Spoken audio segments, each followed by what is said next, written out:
Hello दोस्तों, आज के इस नए वीडियो में स्वागत है फ्रेंड्स। आज के इस वीडियो में हम 3 phase voltage source inverters 120 degree mode का स्टडी करेंगे।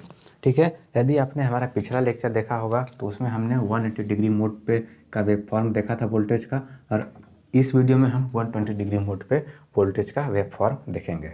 ठीक है, कैसा दिखता है। तो यदि हमारा पिछला वाला देखा होगा तो आपको इसमें वो वीडियो देख लेते ना, तो आपको उसमें बहुत ज़्यादा इसमें सपोर्ट आपको मिल जाएगा। ठीक है, और बहुत ही आसान तरीके से मैं समझाऊंगा और समझाया हूँ भी। ठीक है, तो आइए वीडियो को स्टार्ट करते हैं। तो जैसा कि नाम से ही लग रहा है 120 डिग्री मोड, इसका मतलब यह है कि हर जो थायरिस्टर है ना, वह थायरिस्टर जो है 120 डिग्री मोड के लिए ऑपरेट करेगा। ठीक है, अब इसमें से ये लेग आर है, ये लेग वाई है, लेग बी है। तो लेग आर में ऊपर जो वाले जितने जो ऊपर जितने थायरिस्टर हैं उनको पॉजिटिव ट्रिगर थायरिस्टर बोला जाता है। जो नीचे वाले जितने हैं T4 T6 T2 ये सारे नेगेटिव ट्रिगर्ड थायरिस्टर हैं।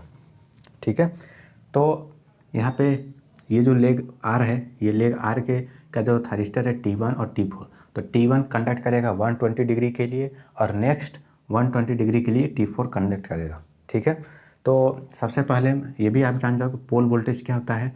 पोल वोल्टेज ओ और आर के बीच का जो डिफरेंस है, वोल्टेज डिफरेंस, वो ये पोल वोल्टेज VRO हो जाएगा, इसको बोलते हैं VRO। फिर ओ और वाई के बीच का जो पोल वोल्टेज डिफरेंस है VYO। फिर VBO के बीच का जो डिफरेंस उसको बोलते हैं VBO। ठीक है,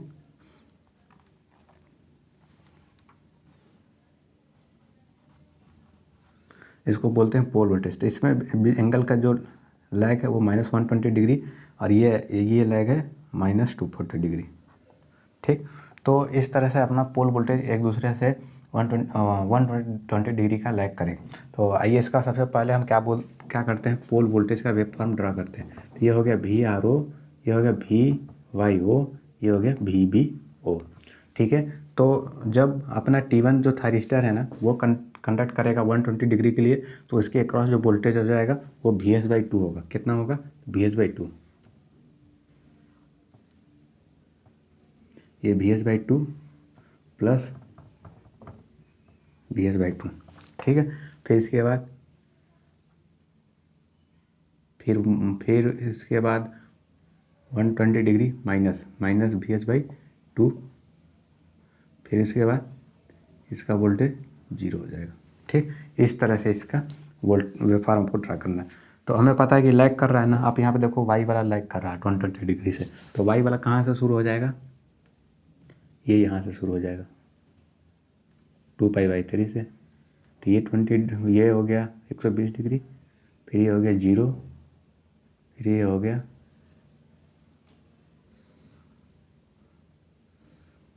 तो ये होती है प्लस VS/2, ये हो गया -VS/2, ये हो गया -VS/2। ठीक, फिर इसके बाद देखो ये जो VBO है ना, ये YO से 120 डिग्री लैग करेगा। तो इसका जो वोल्टेज ये यहाँ से शुरू होगा। ठीक, ये हो गया 0,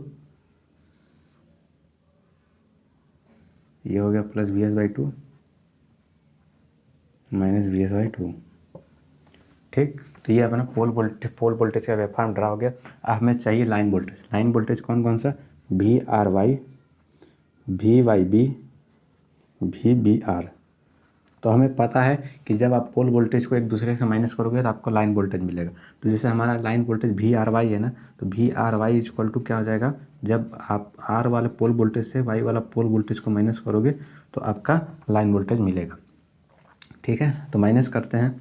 और यहाँ पे देखो, यहाँ पे पॉजिटिव है, यहाँ पे निगेटिव है। तो प्लस VS/2 में से -VS/2 माइनस करोगे तो कितना आएगा? VS आएगा, प्लस VS। अब आप यहाँ पे देखो, यहाँ पे VS/2 में से यहाँ पे 0, VS/2 में से 0 माइनस करोगे तो कितना आएगा? VS/2 plus VS/2। यहाँ पे देखो 0 में से प्लस VS/2 माइनस करोगे तो कितना आएगा? -VS/2, -VS/2। अब यहाँ पे देखो -VS/2 में से प्लस VS/2 माइनस करो तो कितना आएगा? -VS। फिर यहाँ पे देखो माइनस में से जीरो माइनस करोगे, minus B S by two में से जीरो माइनस करोगे तो कितना आएगा, minus B S by two, minus B S by two. यहाँ पे देखो जीरो में से माइनस करोगे तो कितना आएगा, plus B S by two, plus B S by two. ठीक, तो ये अपना बन गया लाइन वोल्टेज। अब इसके बाद देखो हमें पता है कि लाइन वोल्टेज एक दूसरे से 120 डिग्री लैग करेगा। लैग करने का देखो, लैग करेगा ना तो ये जो सेम वेव फॉर्म है ना, यहाँ से इसको जो सेम ये इस वेव फॉर्म का जो पैटर्न है ना, आप यहाँ से शुरू करो 120 डिग्री से। तो यहाँ शुरू करोगे ना तो पहले क्या है, b S by plus B S by two plus B S by two. फिर यहाँ से देखो minus B S by two minus B s, फिर यहाँ पे देखो minus B S by two minus B S by two, फिर इसके बाद b s plus B S by two. ठीक, इस तरह से ये वाई बी का आप माइनस यहाँ से भी करोगे ना तो सेम चीज़ आएगा। अब इसके बाद देखो चलो इसका देखते हैं v b r, v b r में इसका देखते हैं। तो अब यहाँ से देखो बी वाला इस इंटरवल में से यहाँ पे जीरो है, यहाँ पे बी एस बाई टू है, माइनस करोगे तो कितना आएगा, minus B S by two आएगा, minus B S by two. यहाँ पे देखो B minus B S by two plus B S by two, minus करोगे तो कितना आएगा, माइनस बी एस। फिर यहाँ से देखो ये minus B S by two में से जीरो माइनस करोगे तो कितना आएगा, minus B S by two. ठीक, अब यहाँ पे देखो यहाँ जीरो में से ये minus B S by two minus करोगे तो कितना आएगा, b S by two plus B S by two. यहाँ पे कितना आ जाएगा, प्लस बी एस, यहाँ पे कितना आएगा, minus B S by two.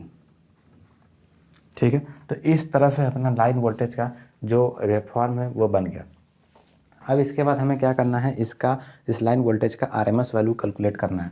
ठीक है, और एक चीज़ और फ्रेंड्स, इसमें क्या था कि आप यहाँ पे एक चीज़ देखो, मैं इसको लिखता हूँ अभी। चलो देखो आप यहाँ पे देखो, यहाँ पे एट टाइम एक इंटरवल में ना सिर्फ दो ही डिवाइस कंडक्ट करेंगे। यहाँ पे देखो आर कंडक्ट कर रहा है और ये वाई वाला कंडक्ट कर रहा है। तो आर का प्लस वोल्टेज है, वाई का माइनस है। यहाँ पे बी वाला है, यहाँ पे जीरो है। ठीक, इस इंटरवल में देखो कौन कौन से कंडक्ट कर रहे हैं, आर और ये बी कंडक्ट कर रहा है, आर और बी। आर का पॉजिटिव है और बी का माइनस है। ये इस इंटरवल में देखो आर का जीरो है, वाई कंडक्ट कर रहा है और बी कंडक्ट कर रहा है। तो वाई का प्लस है, बी का माइनस है। इस इंटरवल में देखो कौन कौन कंडक्ट कर रहा है, तो आर है और यहाँ पे वाई है। आर का है नेगेटिव, वाई का है प्लस। इस इंटरवल में देखो आर और यहाँ पे बी, आर का नेगेटिव, बी का प्लस। इस इंटरवल में देखो वाई कंडक्ट कर रहा है और बी कंडक्ट कर रहा है, तो वाई का नेगेटिव, बी का प्लस। ठीक, तो आप यहाँ पे देखो मतलब एक इंटरवल में सिर्फ दो ही डिवाइस कंडक्ट कर रहे हैं। तो अब चलिए इसका चलते हैं, इस जो लाइन वोल्टेज है इसका आरएमएस वैल्यू कैलकुलेट करते हैं। हमें फ्रेंड्स पता है आपको कि आरएमएस वैल्यू क्यों कैलकुलेट किया जाता है। जैसे एवरेज वैल्यू कैलकुलेट कर सकते हैं, आरएमएस वैल्यू कैलकुलेट कर सकते हैं। तो आरएमएस वैल्यू क्यों कैलकुलेट करने पे जोर दिया जा रहा है। देखो फ्रेंड्स, जो भी लाइन में जो हीटिंग का मेन जो रहता है ना, वो आरएमएस वैल्यू ही रिस्पॉन्सिबल होता है। आरएमएस वैल्यू में उसका एवरेज वैल्यू भी, आप आरएमएस वैल्यू जो होता है ना, वो एवरेज वैल्यू से हमेशा ज़्यादा होता है। ठीक है, उसमें एवरेज वैल्यू का भी वैल्यू ऐड होता है। अब इसमें चलो लाइन वोल्टेज निकालते हैं इसका, वी आर वाई का लाइन वोल्टेज।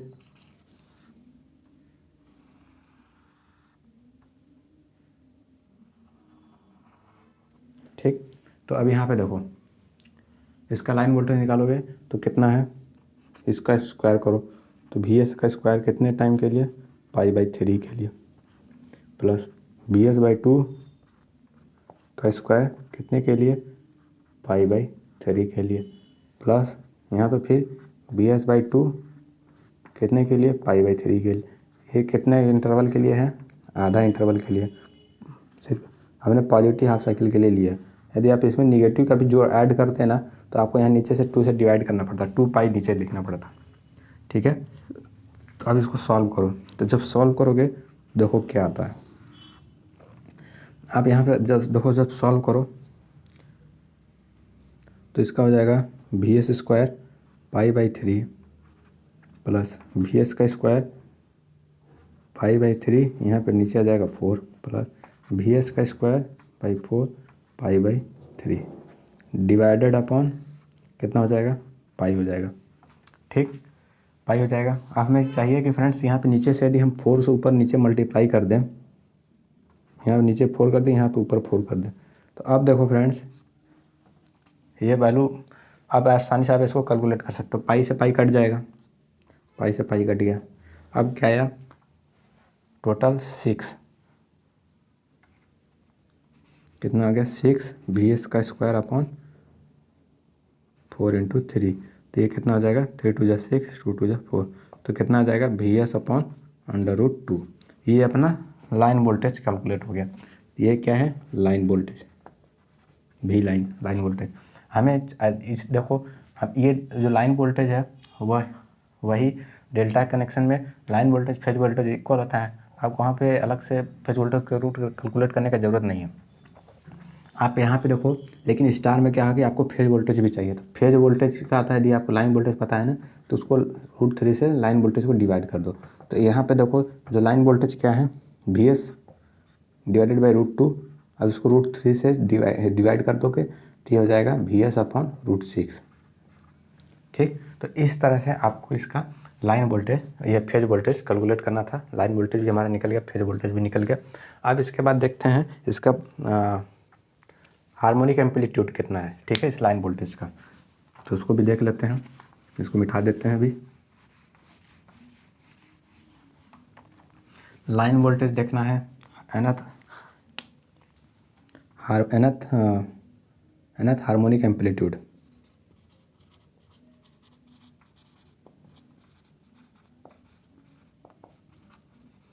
ठीक है, ये कैलकुलेट करना है। तो Cn = इसमें हो जाएगा 6, यह मिनिमम वैल्यू है VS/2, तो 6 VS upon 2 divided by n pi sine ND। ND क्या है, पल्स 2D, D क्या है, पल्स विड्थ है। तो यहाँ पे 2D = पल्स विड्थ 2D होता है। 2D = कितना है, पल्स विड्थ। इस लाइन वोल्टेज का पल्स विड्थ है 180 डिग्री। ठीक है, तो अब यहाँ पे देखो, तो इसको सॉल्व करोगे तो कितना आ जाएगा 3 VS upon n pi sine ND। ठीक है, तो ये इसका हो गया nth हार्मोनिक एम्पलीट्यूड। यदि आपको एम्पलीट्यूड निकालना है तो यहाँ पे n की जगह 1 2 3 पुट करते जाओ। ठीक, इस तरह से निकालते हैं। अब इसके बाद देखो, हमें इसका क्या करना है, फेज वोल्टेज भी ड्रा करना है। इसको मिटाते हैं। इसका फेज वोल्टेज कैसे आप ड्रा करोगे उसको मैं आपको दिखाता हूँ। देखो, सबसे पहले तो ये अपना जो लोड है उसको यहाँ पे ड्रॉ करते हैं। ठीक है, यहाँ पे लोड हो गया R। अब यहाँ पे देखो, ये है अपना R terminal, B terminal, Y terminal.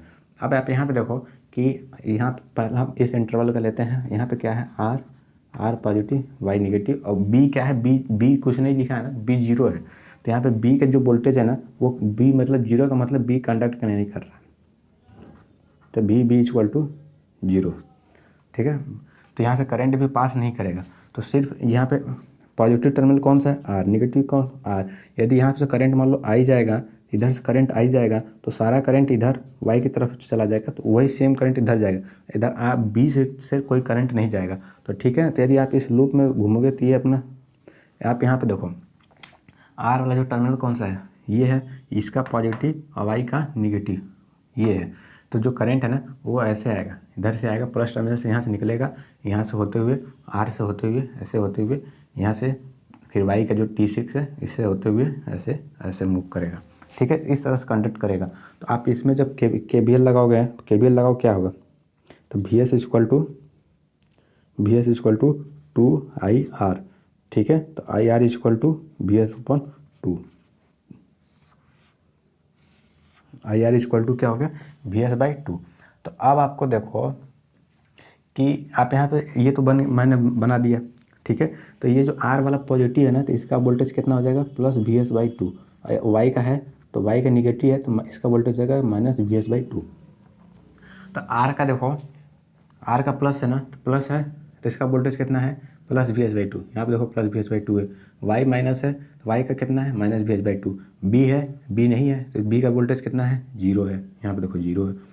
इसी तरह से आर प्लस है तो आर का वोल्टेज है VS/2। बी का है माइनस है तो बी का वोल्टेज है बी माइनस है, तो यहाँ पे देखो बी का माइनस VS/2 है। वाई है, वाई नहीं है, वाई का तो 0 है तो यहाँ पे देखो 0 है। तो ठीक है, तो इस तरह से जो आपको पता चल गया कि जो लाइन वोल्ट जो इसमें 120 डिग्री मोड में जो फेज वोल्टेज जो लाइन वोल्टेज का वेव फॉर्म होता है वह सेम होता है। तो ये फेज वोल्टेज के लिए भी है, ठीक है। इसका दोनों का वेव फॉर्म सेम होगा। तो मैं इसको एक स्टेटमेंट के फॉर्म में लिख देता हूँ।